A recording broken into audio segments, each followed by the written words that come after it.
esperar. Eu era um religioso, vivia sempre enganado.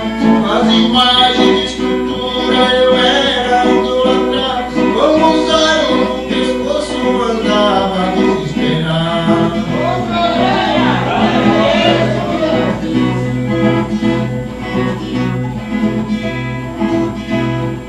Tempo foi se passando, mas minha fé aumentava. As imagens de escultura cada vez mais copiavam. O pedido que eu fazia, os santos me alcançavam. Mas porém eu não sabia que era o diabo que operava.